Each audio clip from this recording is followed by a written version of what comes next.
Now, using these log laws can help us figure out things that we might otherwise not be able to figure out. So if I tried to evaluate part A the way it is right now, just looking at it and just saying, if I type this into my calculator, what would my calculator do? My calculator would do 3 times, and it would figure out log 9 of 6 and get 0.7 something and multiply that by 3 and have this long decimal that goes on forever and have a lot of memory used up trying to store all those digits. And then it would subtract log 9 of 72, and it would also get a huge decimal for that log 9 of 72 and figure that out. And once it subtracted both of those, it would come up with an answer.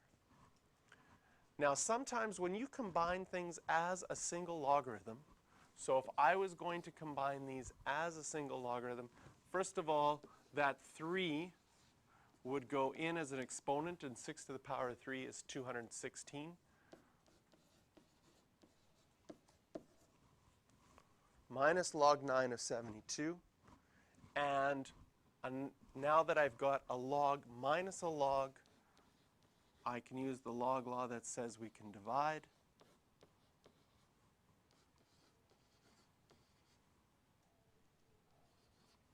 And that simplifies to 3.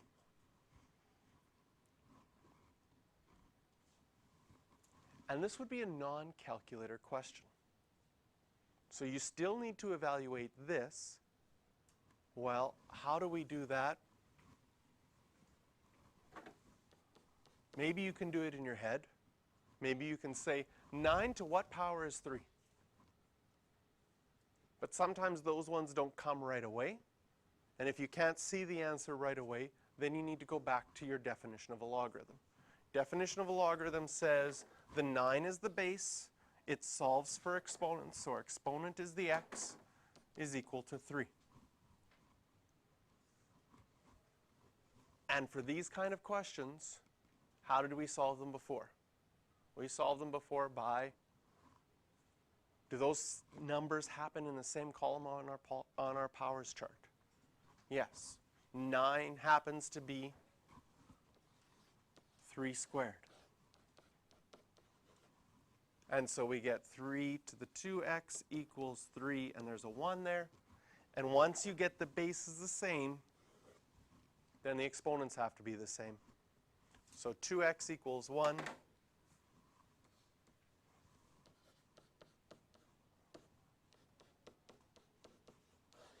And x is a half.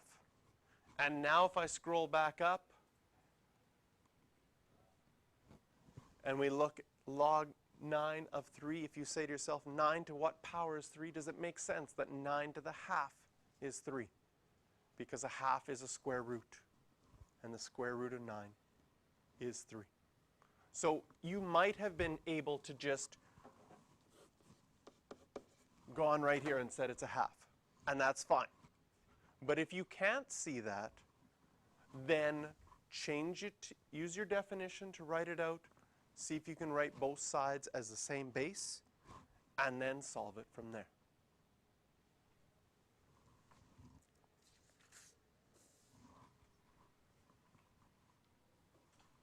Okay, I'm going to erase this so that we can see question B.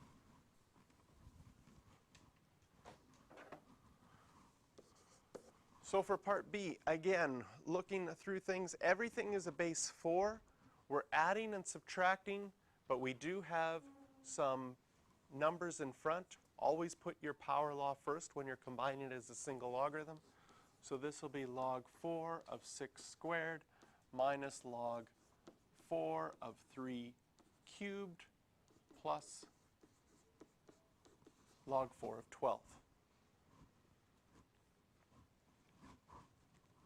And when you're combining these completely, whatever's added will be in the top of your fraction, whatever's subtracted will be divided. So we will get, and if this is a non-calculator question, I'm not going to multiply things out completely because I'm going to get some big numbers. So I would do, okay, 6 squared, instead of multiplying, I'm just going to keep it as 6 times 6, and then here this is times 12 divided by 3 times 3 times 3. And the reason I'm going to do that is I'm going to say maybe this is going to help me simplify things easier than if I had, well, what's 36 times 12? That's like a big number. Yeah, it's big enough to be 432 or something crazy. Divided by 27, that's not easy math to do. But if I don't multiply it out, how easy is it to simplify 6 divided by 3 and be left with 2? And this 6 divided by 3 and be left with 2. And 12 divided by 3 and be left with 4. And after simplifying that, what's left inside? 2 times 2 times 4, which is 16. Mental math. Can we do this one without having to use the definition? What is log 4 of 16?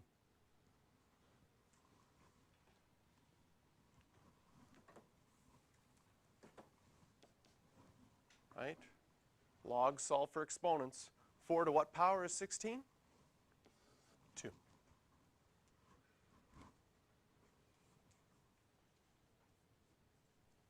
So in this case, not multiplying everything out saved me some time, because I would have to get that big number and then divide by 27. Then the simplification of that fraction would take a long time. So this was easier, keeping my numbers separate and simplifying within that made it a lot quicker. Okay, so question number 13. It's one you can do for this one, and now we'll take the last 15 minutes to work on all of these.